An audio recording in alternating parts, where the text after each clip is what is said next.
Hi, this is Charles. Just giving a little prompt for this. This is a Babycastles panel on financial sustainability in indie games, but about the realities of indie games. We lost the beginning of the panel, but it was just mostly introductions into each of the panelists' backgrounds, but I can just get into them a little bit just now, just to introduce who they are. Naomi Clark, speaking, was a game designer and professor at NYU Game Center. Clara Fernandez-Vara, academic and game designer, currently at NYU Game Center. Sharang Biswas, experienced designer with the Medici Group and winner of the Dark Horse Award at Indiecade 2017. Hyacinth Neil Ramsey is a game developer, sound designer, and glitch artist working on the Bronx, and was an Indiecade 2017 nominee. Then me, I'm Charles. I'm a game designer, writer, and programmer. I currently develop educational games and websites at Scholastic and have been helping out at Babycastles.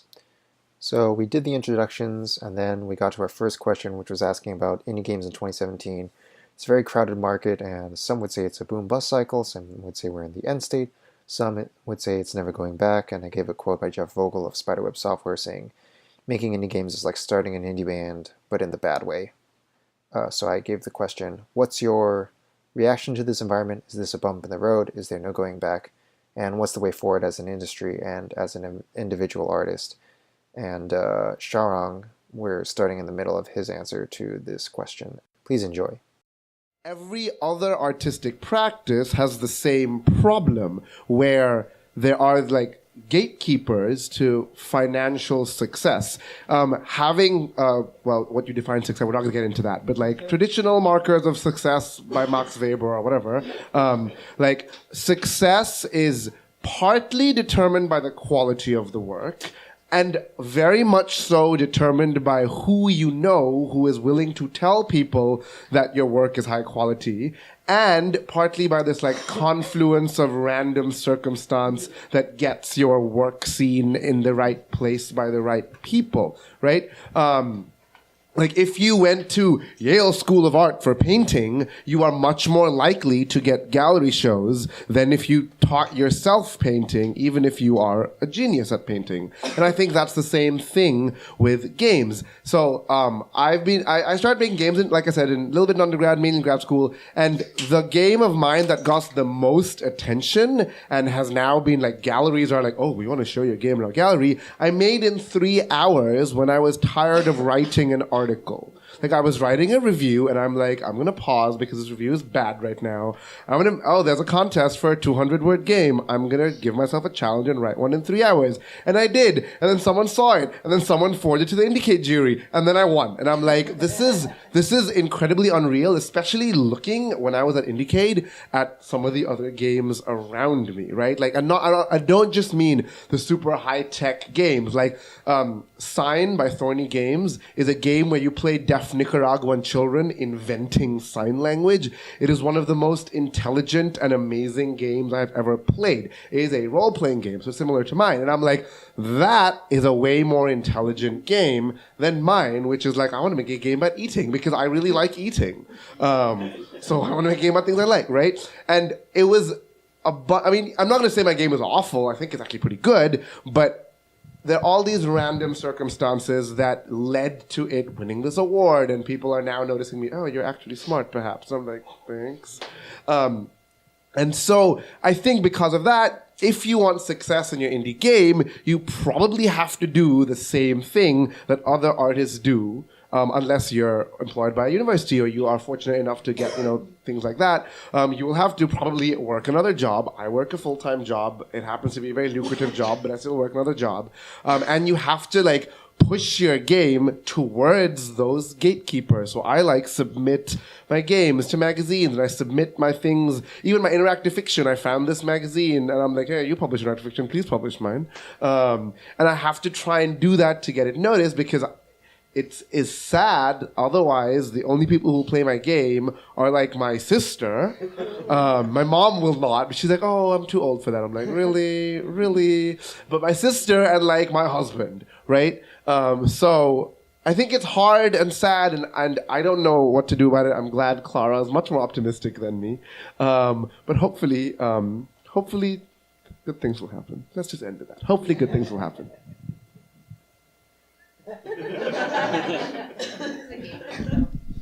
Wait, so the question this time around, just to go back to it, it's like, how do you get a game noticed? It's more like, well, like, one was like, part of the question was like, is this how it is right now? Is this really just the end state? And then also, what's the way forward as an industry and as an individual? Yeah, so the funny thing is that it's the anomaly is that we had this moment where like indie games exist with this particular idea of them, right? And that period of time kind of just lasts from like 2008 until, I actually think it was probably a couple years ago, right, that it sort of stopped, maybe 2014. And during that period of time, like, digital distribution is new enough and the tools are accessible enough that suddenly, like, very small teams are able to put something out and, like, create a hit. So suddenly there's, like, a hit-driven micro industry within a larger industry.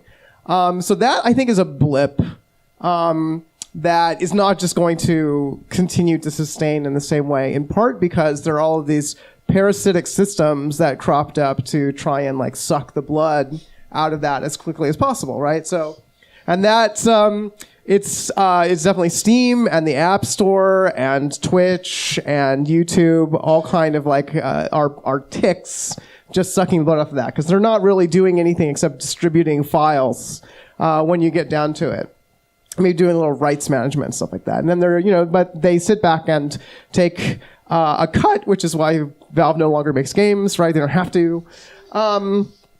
And that's part of what makes it difficult to make a sustainable living, is that you have this no bargaining power whatsoever against the distributors. And now there's just this system where you have all of these little individual atoms, right, which you could think of as being similar to Uber drivers or Twitch streamers or YouTube, people with YouTube channels, or indie game developers, where you're like, oh, you make your game, I'll make my game. We're all sort of in competition with each other, and we all basically work for Steam or Apple, and not so much like with each other or for each other, but we're all just sort of like trying to push more product out to the market. And so that creates exactly this giant glut that you're talking about. And the glut is really good for Apple and Valve and folks like that. And it's really not very good for anyone else. If you want to see a worse example of this, like Spotify is excellent for example for musicians. They're just doing it like even more worse than to game developers for musicians. So that's, I think, is a huge problem. It is facing all creative industries, but we're in a new phase of this now, right? Jeff Vogel was putting out games where he was his own distributor off his website back in the 90s. So of course, things look really different and scary to him now, because now it's operating at scale with giant corporations taking a lot of money. So what is the way forward? I think, I mean, I definitely agree with stuff that Sharang and Clara both said, that you have to go try and find where other people are not somehow, like try and figure out what's not being done. That's the only way that I know of that's reliable to actually try and stand out from the crowd, is to have something that is both a catchy hook, like you can sort of describe what your game is, and if it involves having sex with some non-human entity, have we seen a couple times, that can work out pretty well. Because even the sort of the gatekeeper stuff, like maybe I can get some people who cover indie games to write about this game, or I can get into a festival, that stuff, I'm starting to see it disintegrating and falling apart, right? So that's no longer going to be a reliable way of getting the word out about a cool game, because a lot of the outlets that cover games, online journalism and reviews are always kind of suffering and about to die anyway. And now they're focusing more and more on covering just AAA games in order to try and sort of double down on their profits. They're not covering indie stuff as much. And some of the funding and lifeblood is kind of being sapped out of some of the festivals and shows as well. Although there continue to be smaller ones, they're not going to be as clear of a path to like, oh, I can I can, maybe be nominated for an award or get some attention, and then that'll sort of catapult me up to the next level. It's going to be a little trickier than that, which is not to say it's still not valuable to get things out there. To me, the real value of showing a game, whether it's at something like MagFest, right, or getting it into a show or festival, is that you actually get to find out, all right, do I have something here, something that's worth throwing much more of my time and energy into? But it's not, I don't think it's going to continue to be as good for actually gaining attention for indie games as it used to be. So I think that the thing that Clara said that I agree the most with is it's not going to be a useful way forward to try and have an increasing number of developers all going after the same pool of players who we think of as indie gamers, right? This is maybe the main reason that I would say like the idea of indie games has to explode and disintegrate, is because it's revolving around like a cluster of nebulous cluster of players who are like, these are the people that play indie games. And we know that there's a certain crowd of people. We hope it would expand. We try to get to expand by talking. It's mostly maybe been through journalism and reviewers being like, look at this great unusual game. It's about a thing that games are not formerly about, right? And that received, I think, a ton of backlash starting in 2014. And now journalists are sort of turning away from that, partially in fear and partially because they're trying to pay their bills. And so that pool of people, I don't think it's going to be hard to get it to continue to grow in that same way of that constitutes indie, which is the same thing as indie music, right? It's like, hey, do you want to be a cool guy and not a basic guy? You should play this game instead of, listening to this boring music. Add some prestige to right. the it's status of like being in the know. It's a lifestyle signal, right? It's like you smoke I smoke clove cigarettes, which means I'm like this type of person instead of, I smoke Marlboros, I'm that type of person. And I think that just has a limited reach, right? So, but there are all of these there's like this much vaster world outside of just trying to appeal to people who are attempting to be cool in some signaling way. There are all of these other people out there who like games, right? Or who have been left behind by games. And that's what I think that indie game development in general is not thinking enough about. Every time I see an indie game that's using like more than one or two buttons on a controller, I'm like, what are you doing? You're just focusing in on this extremely small group of people that's being like over-harvested. It's like everyone's building their farm on the same patch of land and competing with each other. And that's because outside of gamers, nobody knows how to use complex controllers. Nobody can use two sticks on a controller, right? It's like the rest of the world is using touchscreens or like, one or two button controls. And if you are really actually trying to reach a broader audience, if you care about accessibility, and accessibility is another way of thinking about and framing this whole question of who are games being made for, who are you catering to? It can't be the same small crowd of people because only Steam and Apple are profiting from that, right? And some nice people like Itch, I want to mention, is like not sort of like just vulturously preying. Not every platform is, right? But that's the problem. So thinking about, we had this issue when digital distribution first started. We couldn't get into retail stores to appeal to like gamers who were at that time just playing Unreal Tournament and Tomb Raider.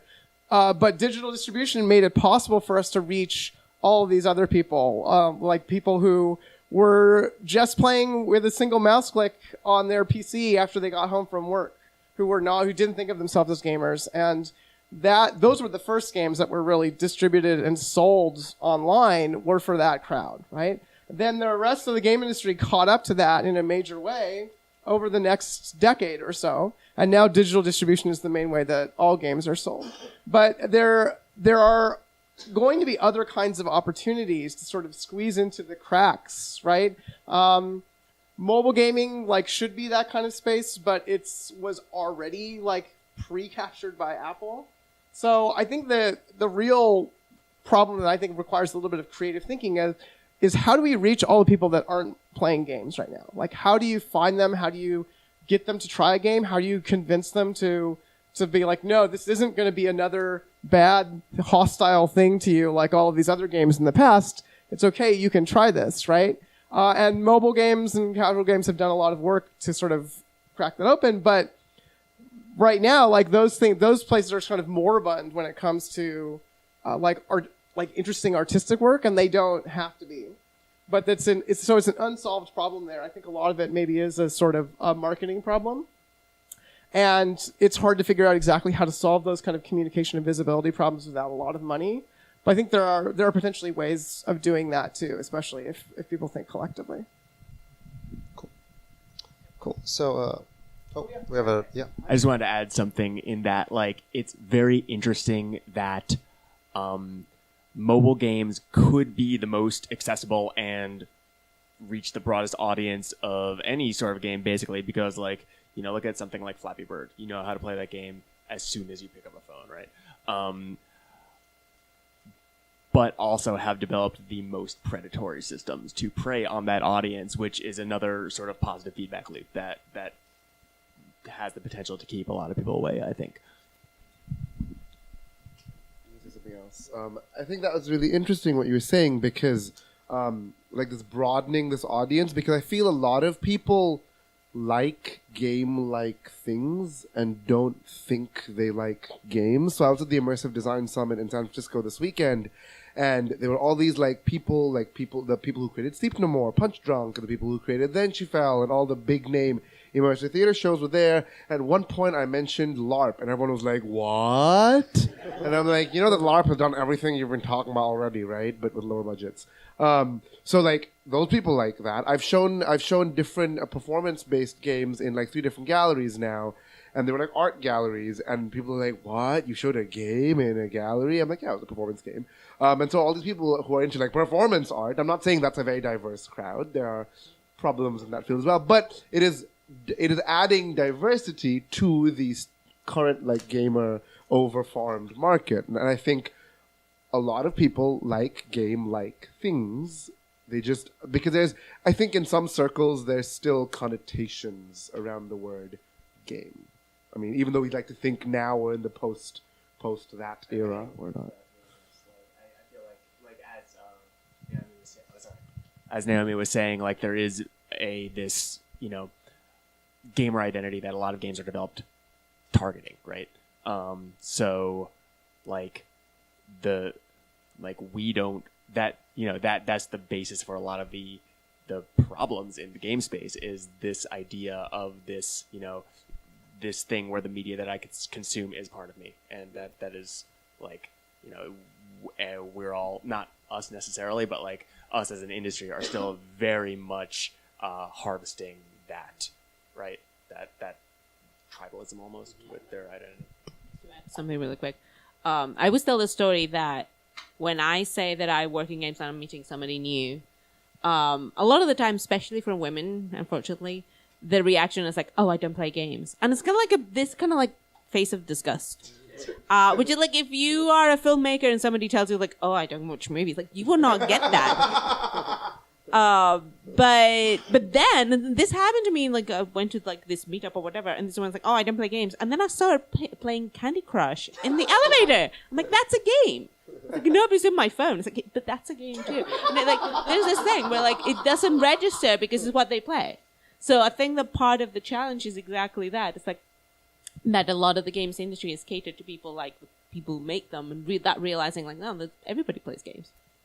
And like, you know, there are more games than games that you play on a computer, right? Like that the idea of play has existed kind of forever. So like it's nonsense to say. Like I feel like the game industry has almost co-opted the term game. So like that's, you know, causes more marketing problems and more problems in, which is why like as Clara was saying, I think like getting away from necessarily marketing the stuff that we make towards that nucleus is for the best. Like with my game, we mostly went after like interactive fiction stuff because it's a game, but it is highly narrative, you know, and we figured that crowd would be more receptive to that sort of stuff and like etc. But yeah, it's worth talking about it.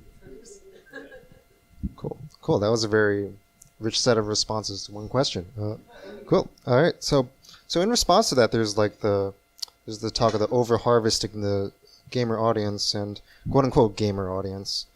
But there's also in this room a lot of people who are interested in like exploring games, like panelists especially, the exploring games that are at the boundaries of like what like is considered a game, and even like exploring things that are like non-traditionalist, like not traditional to like what games are typically known as. Like it makes you kind of like heretical to like, you know, like what is like considered like a traditional idea of a game. Game heretic, exactly, yeah. So, but there might be a potentially broader taste for games than ever before. But how do you engage with this, you know, current audience landscape of like people who are very like entrenched in like what a game is, and also people who might not know what games are? Like, how do you engage with this landscape as a creator, exploring these things at the edges? Like, I think we already heard like a little bit of that. Well, like my current with the Myth Machine, our current strategy is basically trying to trick people. So we're presenting it as a gamers kind of game, you know, science fiction, we're using genre fiction. We are using as an inspiration things like Black Mirror because we love it. But I don't want to spoil the game, of course, but the idea is that to play to the instincts of gamers in order to trap them into our story. And it's kind of like, oh, you're going to do this? Yeah, you're going to do this. No. And it's funny because there are parts where like we are trying to go away from certain tropes or certain things that you see in games. So it's a narrative game. There's dialogue. And we showed it to somebody in GDC, and they was like, oh, it doesn't sound like a game. And I'm like, I'll take that. I read the dialogue. Thank you very much. It was kind of like this kind of like, you know, batch of pride. But because they were expecting it to sound something different. It's like, no, we actually got two actors. We squeezed them in a sound booth, and they were reading to each other, and they were acting, and they were like, we were trying to get actual acting from actors reading the dialogue. That's why it doesn't sound like a video game, because it sounds like people. So in a way, it's kind of like the subversion, and that's always been my strategy to do everything in life. I present myself as if I'm actually doing what people expect of me, but I'm not. And that's one way of doing it, because in a way, like you need to hook them, you need to get to the audience, and then you just pull the rug from their feet. It's like, ha, gotcha.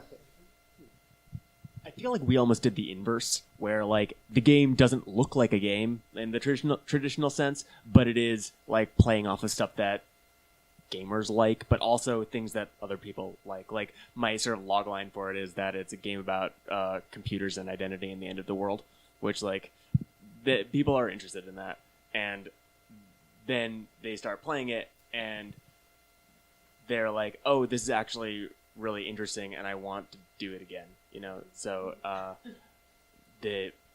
feel like, yeah, we never made it like for gamers necessarily, but like there have been a wild amount of kind of traditional gamers, again, quote unquote, who are really into it because of how we tell our story and stuff like that. Like we showed at E3, which was super weird. Because we had like these like tech bro dudes coming up and being really engaged with our queer robot story, you know, and it's so like I also feel like having it be about something different and expressing that through either the visuals that you're showing to people up front or the way that you're presenting your package to players can also be very powerful when it comes to getting eyes on the thing and getting like maybe people wanting to engage with whatever weird, atypical thing that you're giving them.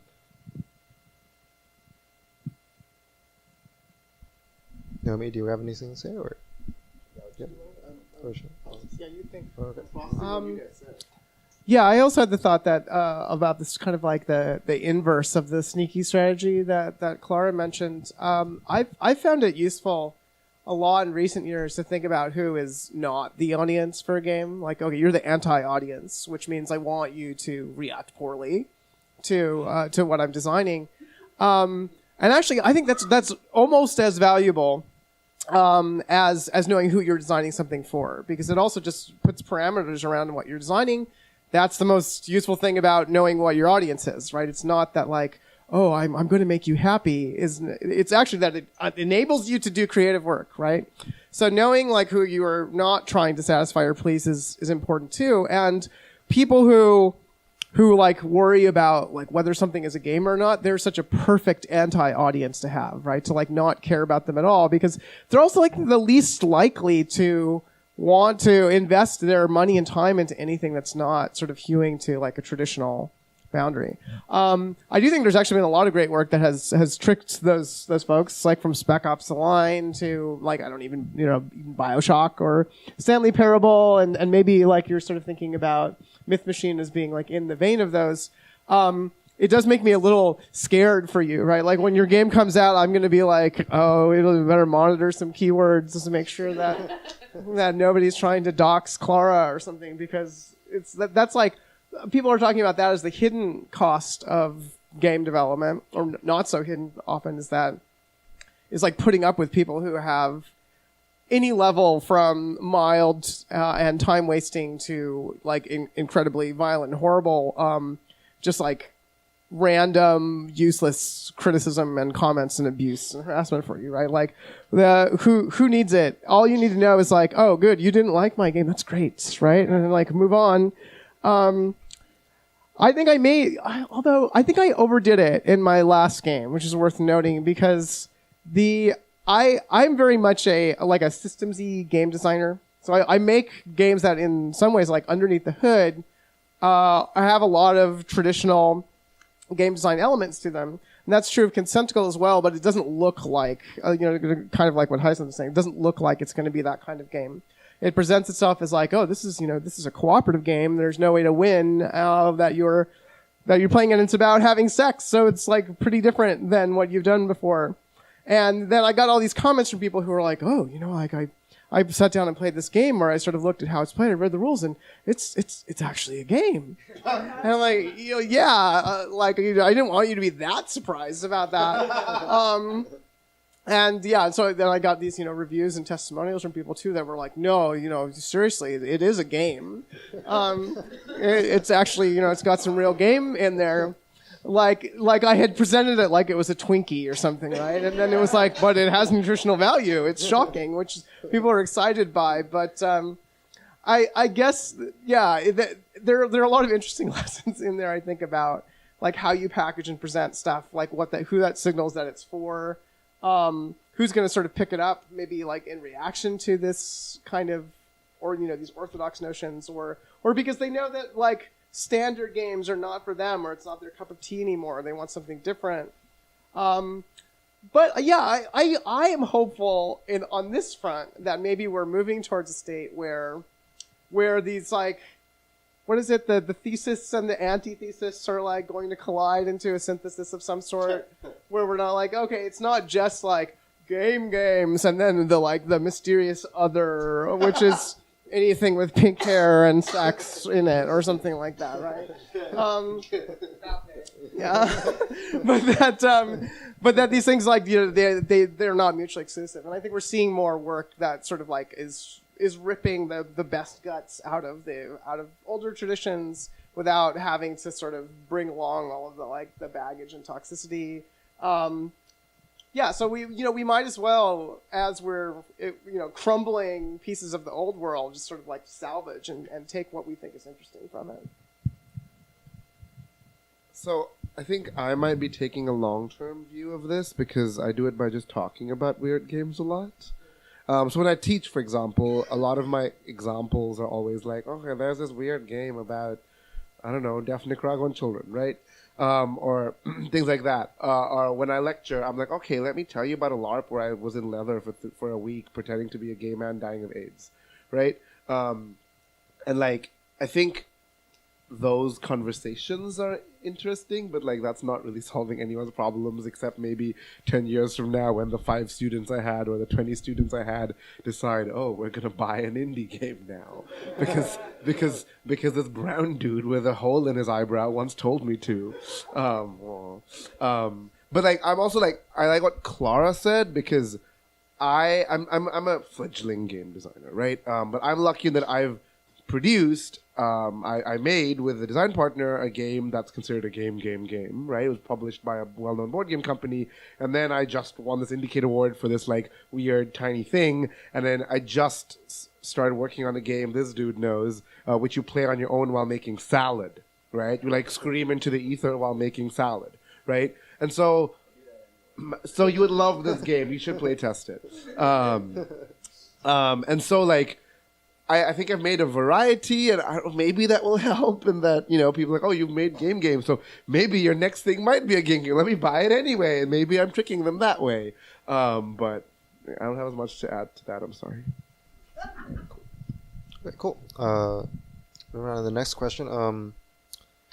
So there was some statements said about like mining for like new audiences and finding like untapped niches and like doing that creative work as the indie developer, but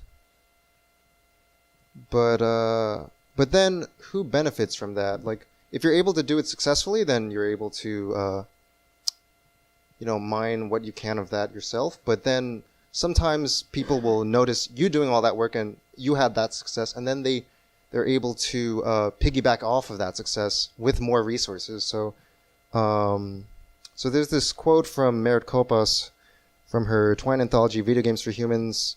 This is what an artistic revolution looks like. Some people get a little famous, nobody gets rich, and years later, people who have more resources than you steal your ideas and use them to get richer and more famous than they already were. Just a side note, Naomi happens to be in the anthology playing Horsemaster. Is a very good piece there. Please check it out. And you can buy that book at Babycastles. Just a side note. Anyway, back to the point. But there's also the opposite view that like Michael Block, who's a friend of mine, of Culture Shock Games, said in a GDC talk that the cultural influence of your work can go beyond your original product, and your indie games can influence AAA, and also your positive impact in the world exists beyond you. It's very optimistic. But you may not reap the benefits of that. So I don't know. Is there any way to address the quote unquote problems of this dynamic? Is it even a problem to be addressed? Is that just the way it is? Like, is that There's one thing, because this is kind of we're in the same theme, but I think that Naomi before mentioned the idea of the hit-driven industry, and I think that that's one of the problems that we have. I think that even some creators, Merit's quote there is like, oh, you have this idea, and then somebody steals it. But if you're a creator, you're always coming up with different ideas, not only one.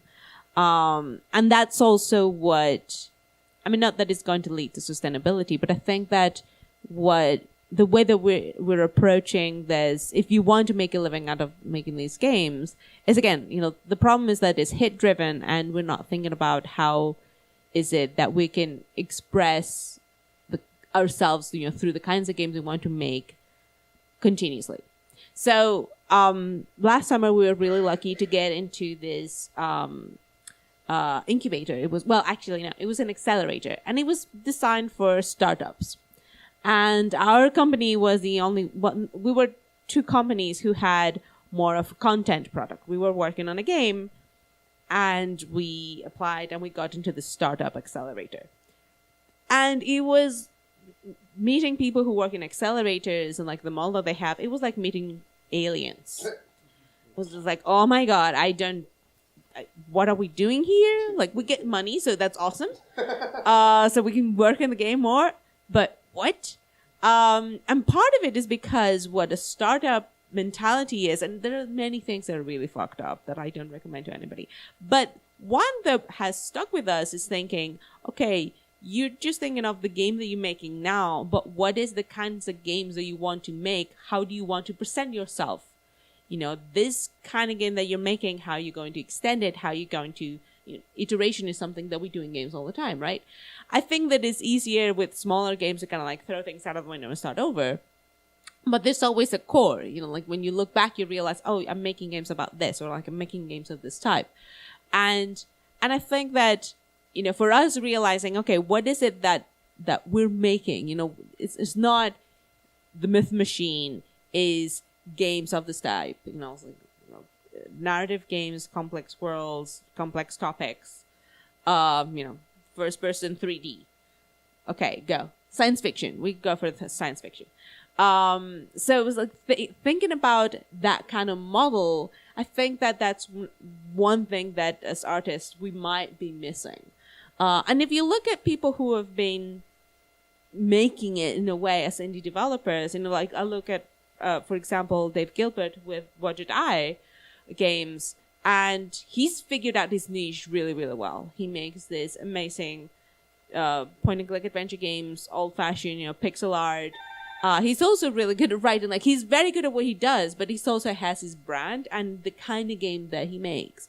And I've heard from him that, there's been people who've tried to get him to work in other projects and, like, branded product and whatnot that fit with what he does. And he's been lucky enough to work on what he's been making. But I think that that's the kind of entrepreneurial shift of, like, okay, what is it that I'm good at? What is it that is my brand? It's not the game that I'm making now, but the kinds of games that I'm going to be making.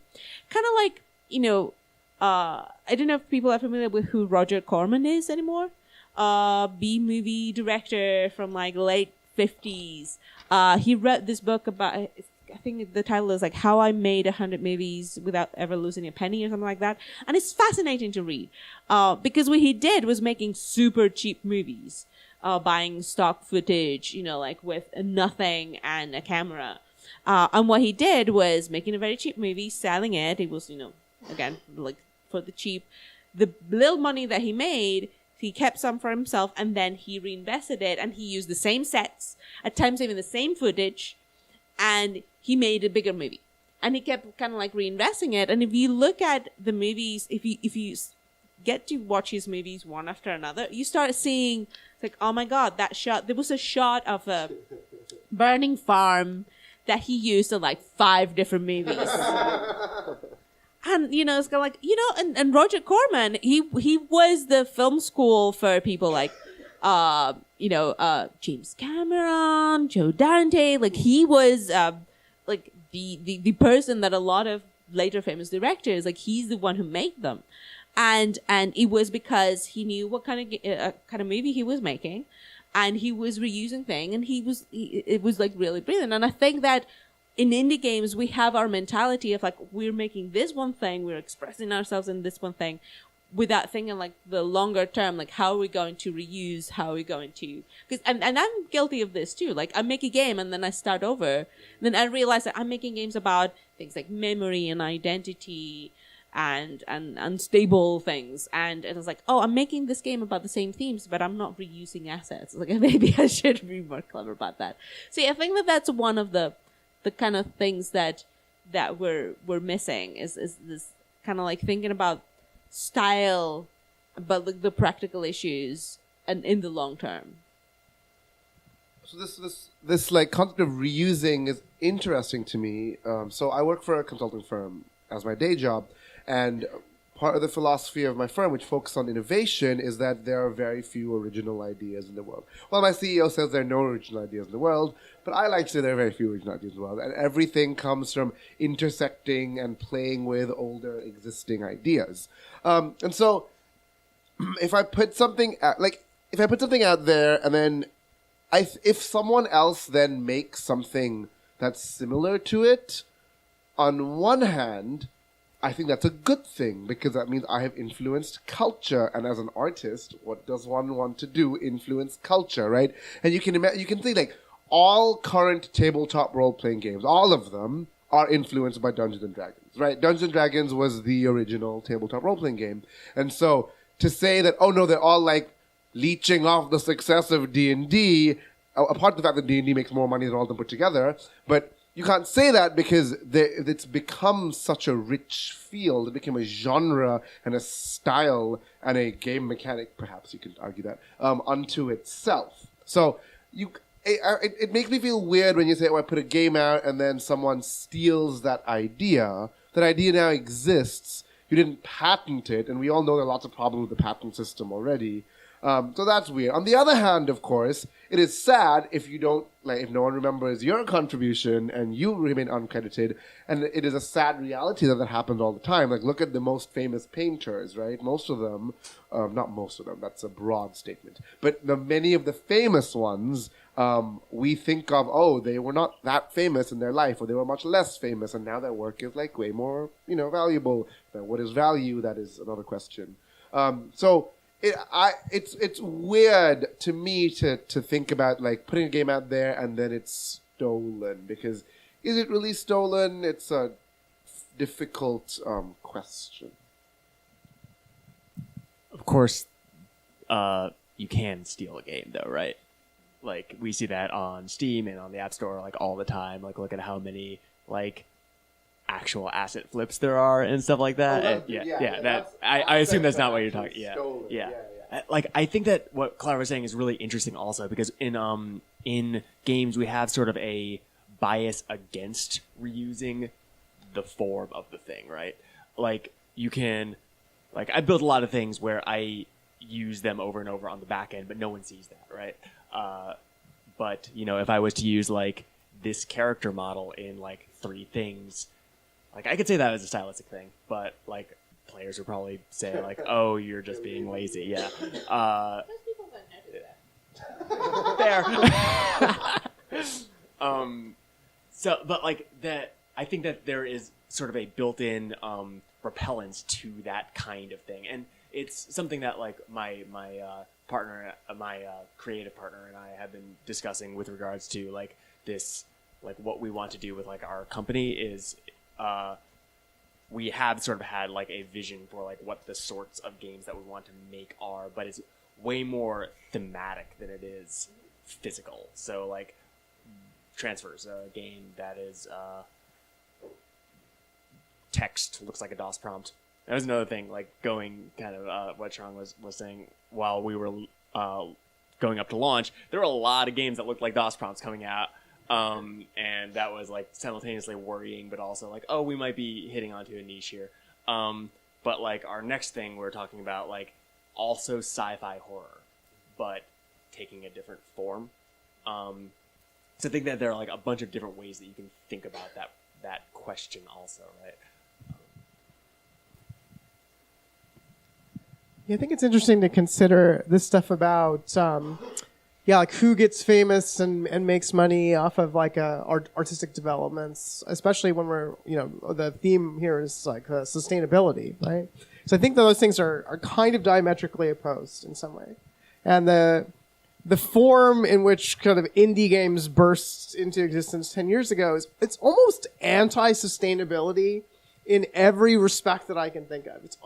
And this is why, I think that at least the idea of indie games is kind of a scam for anyone who wants to make a sustainable living, because it's what's the mythology of indie games? It's like, oh, one person or maybe 2 or 3 people have an idea that comes from within themselves, and they, out of their soul, which is, of course, in turn composed of old Mario games and things like that.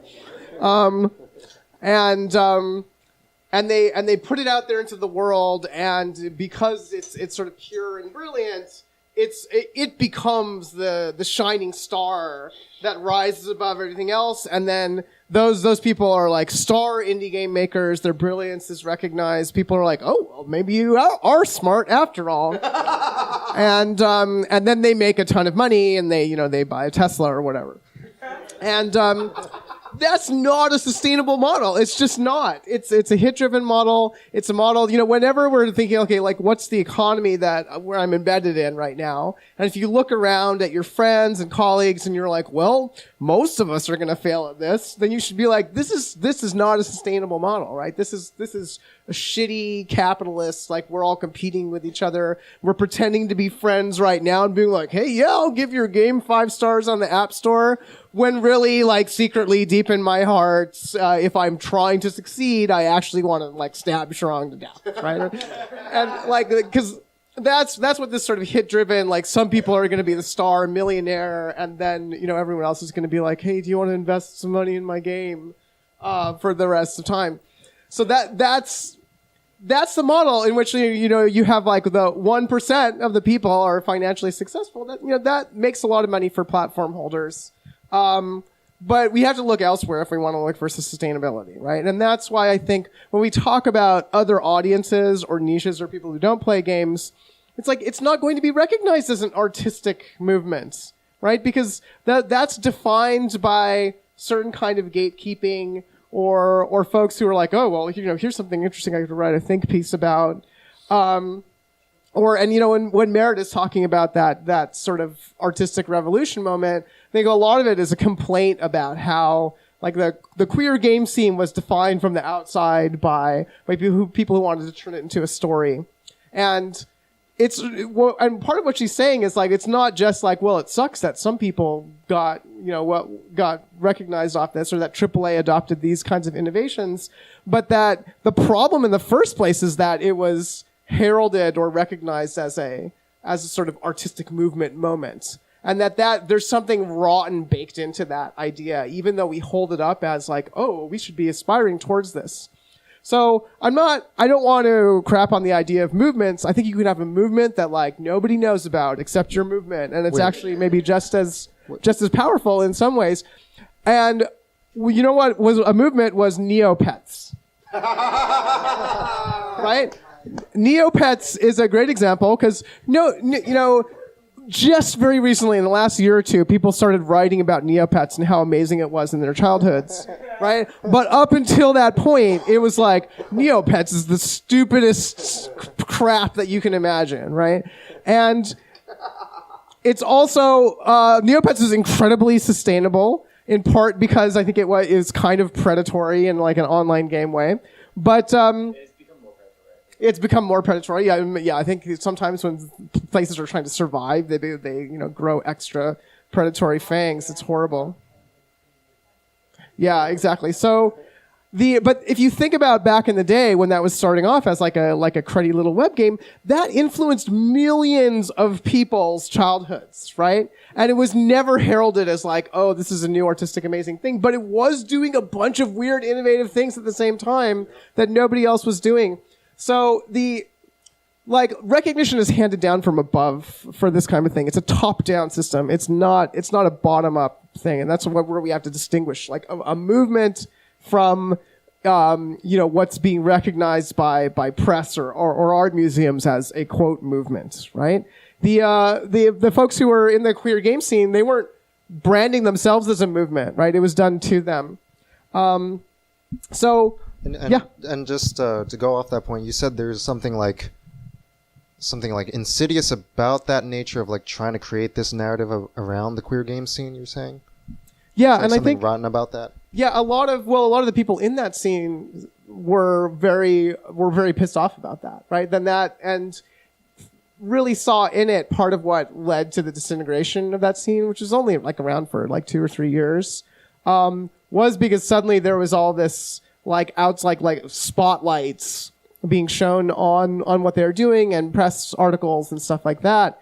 And I think even people who are very well intentioned or just trying to put some creative work out in the world and get find some audience somewhere can have their relationships and intentions kind of distorted by this like lure of fame. So I try to think of it as there is some kind of ethical maxim, right? Like we shouldn't adopt a rule about our behavior or a system how things work unless it can like work for everybody, right? Like unless we can universalize it to some extent. And the less that's true, the more it's like, oh, one person's going to get recognized as a leader of this movement or whatever, the more we should be suspicious of it. And I think that's what, in retrospect, they were finding was true of the attention that and the definition that scene got. So are you saying, like, feel free to like correct me if I'm wrong. Are you saying that like the narrative that there's like this individual artist that's rising above it, like with indie games, was there with the Twine narrative going on in journalism and whatnot? Is that pretty much? Yeah, I think it happened maybe almost without so much of the intent of the journalists, but it was really that the same people were being mentioned over and over again, even though they themselves didn't necessarily want to always be at the front. And were maybe just trying to spotlight other types of creators. The people who are in that scene were being frequently confused for each other, and their sort of work collapsed into each other. It was kind of like there was an impulse to make some stars or celebrities, right? So that you could have a face be put onto this movement. And I think anytime there is this drive to be like to produce a star or a star work or something like that, there are a lot of problems inherent in that, even though it's attractive because you think, well, like, oh, that's how maybe somebody is going to make some money, right? But so we can say, yeah, that could be great for somebody to actually make a living for a while, right? So there are good benefits to that, of course, but it's definitely not sustainable. It's not part of like a conversation or goal around creating a sustainable living, right? And even for say like John Blow making a ton of money off of Braid, that wasn't a sustainable living for him either, right? He couldn't like live on that for a really long time. That's why when Clara is saying people who have had indie game hits, they're now kind of like saying like, I'm not sure what I'm going to do next. It's because having a hit is not sustainable. It sustains you for a little while and then you run out of money again. So there are exceptions, like Notch would be the main one, right? Like he doesn't have to sustain anything ever again for, I don't know, maybe he's going to spend all of his money on candy and run out. But people who have hits run out of money, or they don't spend it wisely or whatever, right? So sustainability, I think, is much more about, okay, I figure out this thing that I can do. I learn how to like make a certain type of thing. I've had the people who enjoy this thing. Jeff Vogel is sustainable because he makes like little 2D like RPG adventures and has just been doing that continuously for 30 years. The guy that makes, what's that space shooter? Oh, no. Oh, not Alex Jaffe. I forget. They're not that. Oh yeah, that's Space Draft, right? But there are folks who like they love to make a certain type of thing and they keep making it and they keep evolving it and they have a fan base and a community that likes that stuff. That's one form of sustainability. There are other forms too that I think are about developing a certain type of practice or saying like, oh, I want to really figure out what kind of games people could play with their pets.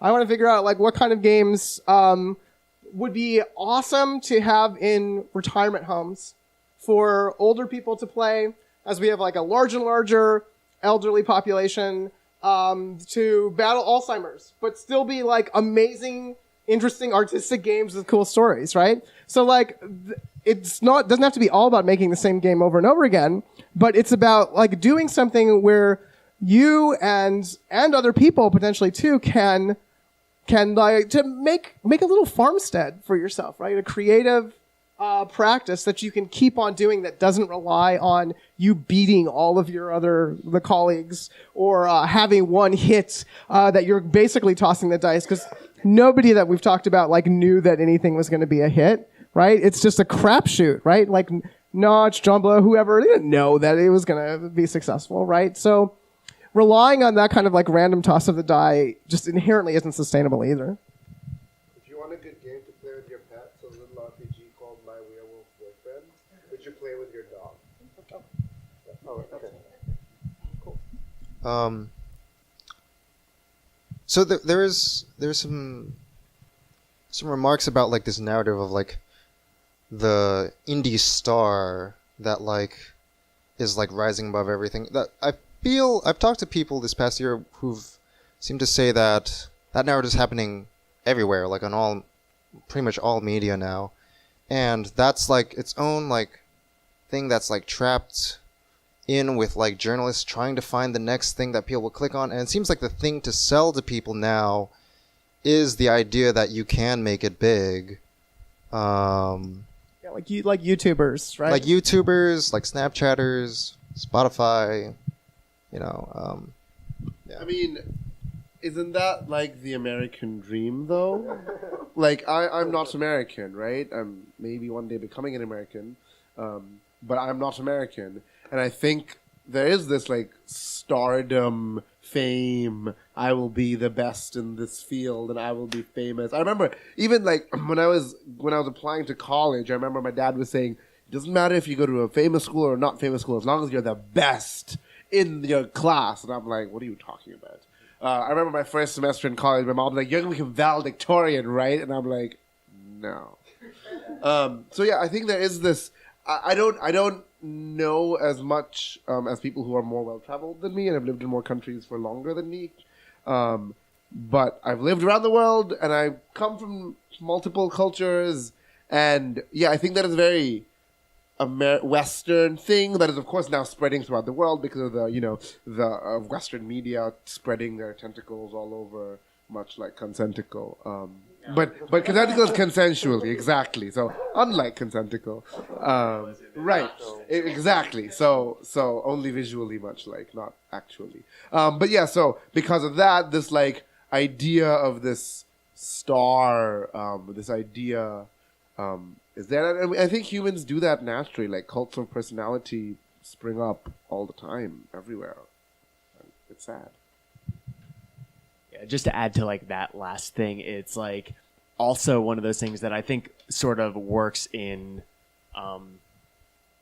almost in reverse, where you as a media person knows that people can easily process individuals than like saying were literally 200 people that worked on this Assassin's Creed game or whatever, and each one of them is important, like so here's what's his name who is like the effective like auteur face of whatever this thing is. And indies are like in kind of a weird space with that, because like a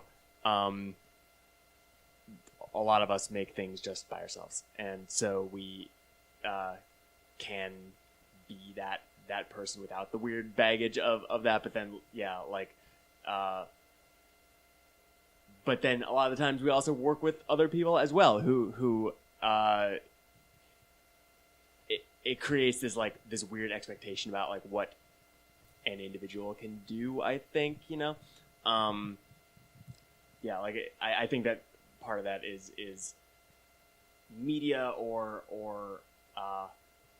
journalists or whatever, maybe even subconsciously preying on that sort of like weakness in the human psyche, I mean, like thinking like Nobel Prizes, right? Like 2 people or 3 people maybe win the Nobel Prize for physiology, but who did all their work? They're graduate students. Like I used to be a bioengineer, right? The PI is the primary investigator, principal investigator.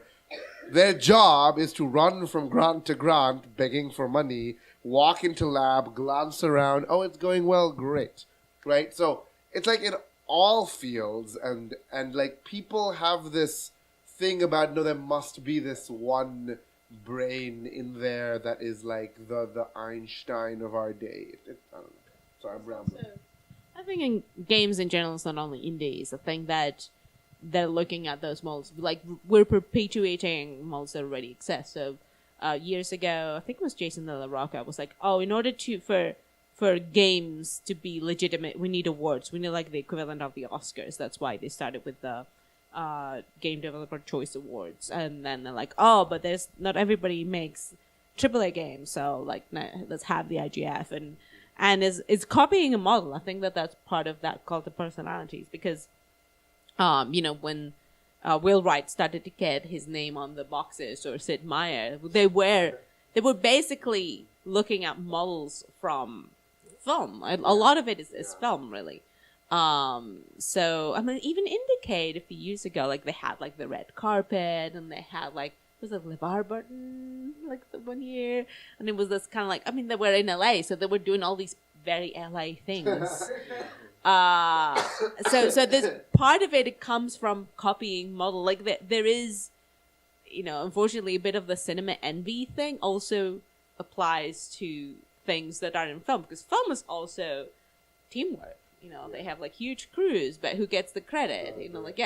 Like the director and the actors, and it's like, the writers, and working as a writer is like, hi, like we don't exist. For so yeah, I think that's a bit where it comes from. I think there are a lot of folks who realize if you want to grow a space quickly, if you want to like get a little bit of legitimacy, like have an awards show, like have some stars and like celebrities be recognized, right? So then everyone sees like, ooh, that person did something cool. Maybe I could be that person, right? It becomes an aspirational fantasy. So I'm kind of torn about this. I tend to hate awards shows for exactly the reasons that we're talking about, even though I too often end up jurying for them or something. But but I think they serve a certain kind of purpose, I think, in getting some stuff off the ground or attracting attention from the rest of the world, which maybe is necessary also for growing an audience, right? But we can't confuse that for a vision of sustainable livelihood for an artistic community. That's I think is the main thing that I want to make sure we disambiguate. I also think, I'm probably being hypocritical, right? Because it's so easy to say, sitting on a panel, being like, oh, for me, I'm talking personally, to be like, oh, yeah, cult of personality, oh my God, it's a team experience, but like, I'm happy when I win an award, right? Like, I'm like, oh, great, I won an award. Like, I'm happy when a curator comes to me and says, hey, I want your game. Or I'm happy when a gallery says, we're going to commission you. And part of my negotiation with Cryptozoic for Mad Science Foundation, Max and I were like, okay, we will accept a smaller percentage, which is why I get $1 every time the game is sold, if you put our names on the box. And why did we do that? Because before that, we'd worked on games for like labs and stuff before, but our names are like somewhere hidden inside. And we're like, oh, well, if our name's on the cover, then we become well known. And look, we have sexy name because we're multicultural as well. His name is Max. My name is Sharang. What the hell does that mean? So it's very easy, I think, for me, who is, who just won an award and like, oh, so people are looking at my work, to be like, oh, but like, I'm actually going to eschew all that. And a cult of personality, I don't ascribe to that. But then in the current reality, as we've been talking about, sadly, that's how you get recognition, and that's how people look at your work, and that's how people buy your work and give you praise, and we all want that at a certain level. So I think it's worth adding to that recognition is often held up as this thing that's valuable that people should search for, but a lot of people I think have pointed out in recent years that it's not necessarily so easy to convert that into money. Yeah. Right? Yeah. Like you can have like 15,000 Twitter followers and not be able to pay your rent. Yeah.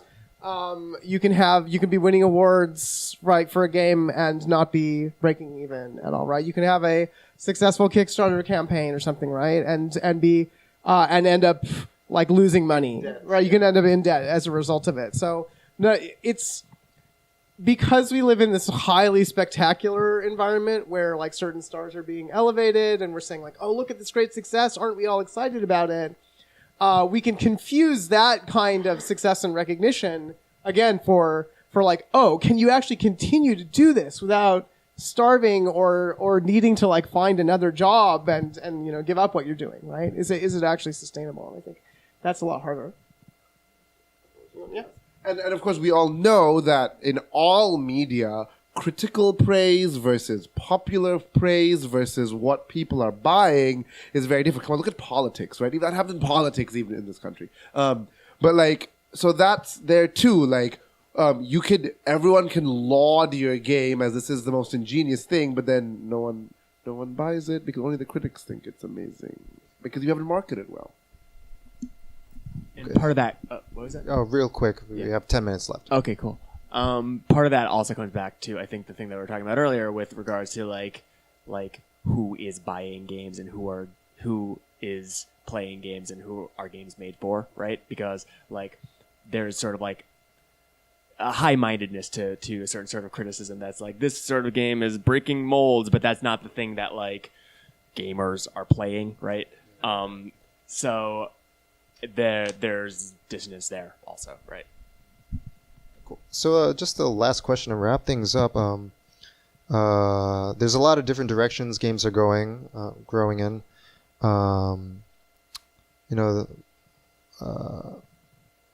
the different platforms like mobile, XR now that's a term, XR. XR is like it's AR VR mixed reality. And then like Will Wright said back in the day, there was like a pre-Cambrian explosion of games that was happening. That was this big prospect of the future, but that was back then. What sort of trends are there now in the recent times since then? Are you looking forward to in the future of games and games culture? Let's end on a hopefully positive note. Yeah. I have a thought about this. I'm going to go first.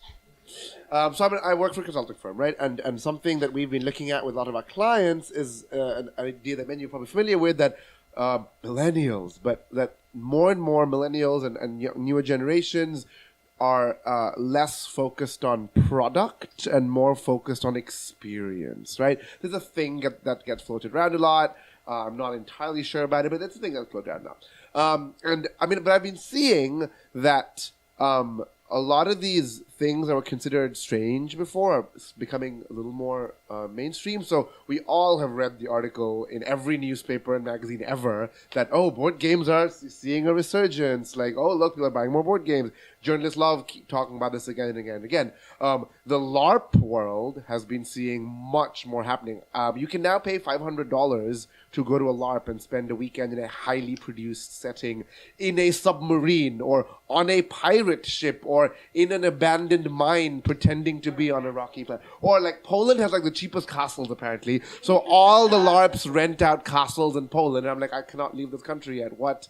And green card stuff. But like, so these experiential games are becoming really big. Again, at the Immersive Design Summit that I was at this weekend, people are talking about, immersive theater and experiential work. Now, of course, you can debate with me, yes, but you also experience a painting, but you know what I'm talking about. These, like, immersive experiential works are becoming more and more popular. Then you heard of The Void, which is that, most of you probably, right? Which is that VR experience, but you also touch things, and people are like, wait, why is it VR then? Because it's a generic space that lots of different VR experiences can be mapped on, and it always feels like you're touching real things. So that's an experience, right? And so I have an idea that these experiential things are becoming more interesting. Tabletop role-playing games are gaining popularity, I would argue. Board games are definitely gaining popularity. LARPs are slowly becoming more seen in culture. Now, not a lot, but they are growing. More are coming to the U.S., where before it was mainly like the Nordic countries, which are doing interesting. That's a bad generalization, but you know what I mean. So yeah, experiences. I think I have an answer to this. So like, I just finished Pyre, which is super good. Y'all should play it. And it has some of the most incredible narrative design I've ever seen. And like games that are tackling really complicated narrative design problems and treating them like any other sort of technical problem are things that I'm like really excited about. Like Clark could probably speak more intelligently to this than I can, but but like a few years. When did Her Story come out? Her Story came out, right? Like yeah, a couple years ago. Like like that game also was one that was like, oh, this is interesting and different and solves a problem with delivering compelling mystery in games using a form that we have not seen before, right? And like Pyre is a completely different sort of game, but it's a game in which you can't lose. Like you keep on playing the game and the game adapts to what happens throughout the course of it, which that's really cool. And they pull it off effortlessly, right? So I'm excited to see more games that deal with that sort of like highly technical, design-oriented narrative stuff, right? And like kind of thinking about the way that narrative is dealt with. I mean, I make narrative games, so I'm probably biased in that direction as well. The same way that you might tackle, other sorts of design or programming problems in a very sort of like, not keeping those two spheres separate, right? Well, to kind of like, I don't know, like ending on a high note, but when I was saying before that I get these faces when I say that I work in games, some people are like, that it's also true that it's becoming less and less over the years, and that some of those people, and it's going to sound terrible, but they're dying out, like like they're becoming older. Maybe they'll go to a retirement home where there's games, like that. When the Wii was out, like one of the biggest hits is that it was the thing to have in a retirement home. And even to this day, there are leagues of Wii players, of Wii sports in retirement homes. So I think that my hope is that for indies, once we figure out how to get to these audiences, people are out there. People are going to be less afraid of playing on the phones. People are going to be less afraid of the technology. I think the part of what is, for non-digital games is different, but I think that a lot of the barriers that we have to fight are technological. The moment that people are not afraid of their phones, although they should be, that's how we'll have like that market that realizes that they're players too. So I think that in a way, like you're getting, smaller, talking also about narrative games, like there are things like, the company Choice of Games releases games almost every month. And they're like interactive choose your own adventure novels, and they're all about like gay romance. They have that. Well, the first game, their sample game was Choice of the Dragon, and their selling point was that you could be a gay dragon, and of course you would play that because it was you could be a gay dragon, right? But the thing is, they found that this is the idea of the niche, right? Like they have their engine. They found their niche because they were in the Kindle store at the very beginning, and they were top sellers. And from that, they pay their writers, which is amazing. Yeah, so in a way, like they have their market. Now they're trying to reach out further because they're recruiting novelists who already have an audience to make with game designers to make interactive versions. Yeah.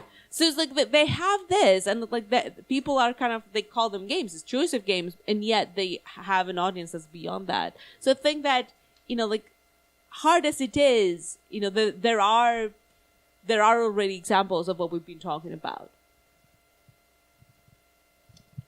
Yeah, I think the best hope for the future is that the planet of games, mostly populated by gamers, collapses under its own gravity into just into a cloud of loot boxes and microtransactions and people screaming at each other, because that is the most profitable way for large companies to continue making money off of games, and that's not going to change. So that's what those companies are going to do, and that creates a great opportunity for a massive diaspora of ships to flee that planet and go in every direction, right? And not necessarily all directions that are labeled games, but some that may look more like books, right? There's a whole category of interactive books on the App Store right now. They're not bothering to call themselves games, but many of which borrow a lot of techniques from games, right? So the future is like rich with potential alliances with all sorts of other creatives. Something, an interactive movie. Yeah, they're... Yeah. Like, sort of a game. Right, and some of them were kind of like, well, this would be a lot better if somebody who had made games was working on it, right? Oh, that's too bad to hear. I'm sorry to hear that. But but Sleep No More is an example. Like so the people in interactive theater don't know about LARP, right? Like these alliances are waiting to be formed, like out in the stars beyond the planet of games. And so, yeah, I think that's potentially amazing. There are all of these other audiences, like, just beyond the atmosphere, that the skies that we're used to thinking of as the limit. This extended metaphor of the planet. Yeah. Thanks. And then there are alternate funding sources too, as a result, from other forms of entertainment, from nonprofit organizations, like You're Canadian, you can get money from the government. Yeah, exactly. Or a lot of places other than here, right? In Europe, sadly not Spain anymore. But no, they're retracting. Yeah, I saw that. the story is that the European Union gave €2 million to Spain to give to video game companies, and then the government of the Spanish government decided to take away these €2 billion. It's like, oh, what's this video game thing? We'll use it for something else. And I was like, no, this was earmarked for video games. What are you doing? So that you have to, but it was the buzz online that was like, this is money for indies, and it was specifically for indies. And that's nothing to sneeze at, right? That's especially when you consider international collaborations, or all of the audiences out there that are regional language-based audiences that are not having games made with them in mind, right? So that's also huge, enormous. There are collaborators all over the world that you can work with remotely now to make games for regions of the world that are just outside of the thinking of the dominant industry. So I think I promised somewhere on social media that I would say something about the pizza rat. Yes. And so to me, this is like the sustainable future is about being a scavenger in outer space, right? It's about just like grabbing all of the bits and pieces and putting together a sustainable lifestyle and a creative practice and doing all sorts of different things that satisfy you from all of these bits and pieces and possibilities and ways that you sort of find like, oh, this is the thing that calls to me. This is like my type of thing that I'm good at, right? And finding a way to do that sustains with other people too. And one last thing I want to mention that just happened today. We do have some funding here in New York from the Game Center. The applications are open for our incubator right now for people that have a game that's close to being finished. That's maybe sort of like, in late alpha or beta and needs some help to get to launch. And we're adding one additional slot to the incubator this year for projects that don't necessarily have to be commercial, that can be just artistic work or trying to make some other type of impact that's for game developers from underrepresented communities. So that's like going to allow one project to have folks working on it over the summer and get paid a monthly stipend to live and work here in New York. So yeah, there'll be more information about that, but I wanted to tell Babycastles first. Woo! All right, do we have time for Q&A? Okay, no time. Well, one real quick question. One real quick. We do not give real quick answers. One super quick. Or we could just go to reception, or what? Anybody? What do y'all think of Undertale is the question. A boy I had a crush on for a really long time, who I Speaking of hooked the up with, microphone. and then he snubbed me saying he was straight and then become bisexual, told me to play Undertale, and then I never finished it because we had a fight. I'm just going to say cult of personality. All right, cool. So, You look at the credits and it's longer than just Toby Fox. True. It's like he had a lot of help, but he's the person that everyone knows about that, and it's a good game, but also the fandom is terrible. Really? Yeah. Well, I was like, I like the game.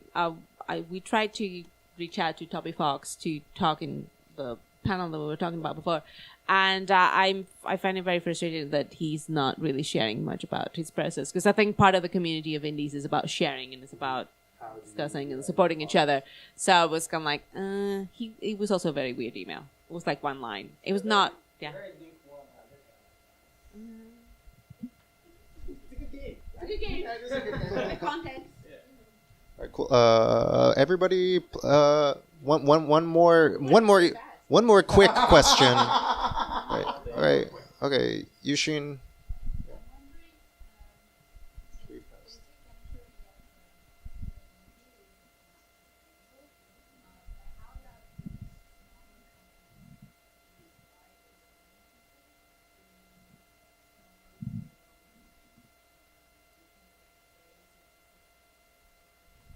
So, so the question is, just to repeat the question, it's, seems like the panel feels like indie games aren't sustainable, but for 5 to 7 people, small teams, is there a way for it? Yeah, so I think it's just the mythology of indie games as like, oh, I'm going to be a solo practitioner and release an amazing work that's going to be all credited to me. That I don't think is sustainable. That's a hit-driven model. I actually think when you get to 5 to 7 people, if you're able to figure out like, okay, we can have a setup, have some efficiencies of scale, we work together, we're able to survive and get by, that can be sustainable because at that scale, once you have 4 or 5 people, you have to be scavengers in order to live, right? You often cannot just, it's almost impossible for any studio to just release one profitable game after another because games just that people release, they're not profitable one after another. You have like one game that makes money and then 2 or 3, if you're lucky, that don't, and then another one that makes money. So in between those times, studios learn very quickly to figure out like, okay, how can we cobble together other work and projects? Maybe we can do a little bit of this, a little bit of that. Atom Atomic, who released Cannonball, those guys, they're a really good example. They, one of the first things they worked on after Cannonball was successful, they worked on a game for the Hunger Games. That was another endless runner, right? And so doing those kinds of projects, finding those ways of making alliances, working on other people's stuff, taking some, client work, things like that, and figuring out how to keep that stuff creatively interesting at the same time, that I think is the key to making a sustainable studio. And I've been, like most of my work has been in that kind of studio between 5 and 20 people over the years. So in some ways, I think it's more sustainable because you can't solely rely on this fantasy of like, well, I'm just going to eat ramen and do some freelancing on like a web back end, and then we'll like try to do my hit. You can't live in that fantasy when you have a company that people that has to meet payroll. So I actually think if I'm projecting this future of like going to the stars or whatever, those types of groups, I think like are well equipped to figure out like how to survive in that environment. I would add to that though that assumes that they figured out the project management problems that like all game studios encounter, because like I worked on a team like that and it was trash. I started making transfer while I was working there, and I released before them. And they'd been working on this thing for 2 years prior to my starting there. And how long did transfer take to make? Like 3 years. 3 years. Yeah. That's, part-time, and like it's hard to exactly know how much time I actually spent working on it, but like, yeah, it's, there are bigger problems sometimes than just the size of the team. I also think it depends on like what do you define as success? I know it's a broad question, but if you say all I'm going to do is make games and they're all going to be super famous and I'm going to live off of that, that is difficult to do for many people. I'm not going to be generalizing, but so after grad school, I was an artist for 2 years, and like that guy once told me, he's like, you're a real hustler, because I was simultaneously a museum tour guide, a teaching artist, a game designer, a video game journalist, and a fiction writer, right? But I was happy for a while until I found out, wait, I don't actually have any health insurance, and like, what if I die? Right? But for like 2 years, I was like pretty happy. And I'm like, look, some of my games are getting seen and some of them get played. And I had one gallery show and that was pretty cool. And I think it's kind of related to what Naomi said, but even more like I was an individual and I'd do partnership with people. I didn't really have a company or a core team. But I did work in lots of different areas to make a living. And I did stuff that made me happy, and I kept producing artistic work. So if you're approaching it as though like you're an artist and you're going to produce some work that some people will see and not just your husband and your sister, then it's very possible to do as long as you're willing to do other things. I think that when you have 5 to 7 people, you can do bigger things and you can actually take up client work more efficiently than when you're like 1 or 2 people. But that also means that you have to have a very clear idea of what is it that your product is what I was saying before. It's like once you know what is it that your product's going to be and how you're going to sell it, how you're going to do client work and how you're going to search for clients, because client work is what's going to pay the bills. And it can be horrible sometimes. Because they don't know what they want, and they think they know what they want. I think it's fun for the same reasons, because it's an incredibly difficult puzzle to solve, just figuring out how to make a good game for someone who doesn't know what they want. Who doesn't play games often. Yeah, it's the hardest game. It's the worst though when they tell you that no, that's not how it is. Do it better. Right. Yeah. Then you have to play the mind games. So we should just wrap up and just plug your stuff, everybody. Like down the line, plug your stuff. Yeah. So I'm still selling Consentical for about 1 more week. That's the last chance anyone is ever going to have to buy it. It will never be in stores. So if you want a copy of a card game where you can have alien sex with another human being, you should just Google Consentical. You'll find my pre-order store. Well, if you buy Mad Science Foundation, I get $1. But also, my Itch page has Feast, which is a game you play as a potluck, and then you eat together, pay what you want. So pay what you want, which is hopefully a lot. And I work on a new game, the Salad Screaming into the Ether game, which I'm also going to put on Itch for pay what you want. And both of them are like tiny games because those are fun and relatively low budget to make. If you want to see the old trailer of The Myth Machine, you can go to themythmachinegame.com. We have an Itch store. You can find that at abyssaluncreations.com. I am going to be releasing a game called David Lynch Teaches Typing later this month also that you should play. Wait, later when? Later this month. Nice. Yes. Nice. Cool. And okay, cool. And please support Babycastles. We held this event. Are we passing around the dish? We're going to be passing around a dish for offering to Babycastles. It's a nonprofit run by volunteers, and it goes to Babycastles staff and the panelists. So please donate. Yeah. All right. Yeah. Round of applause for everybody. Thank you for listening to our long rambling answers. Thank you. Miles rambling answers.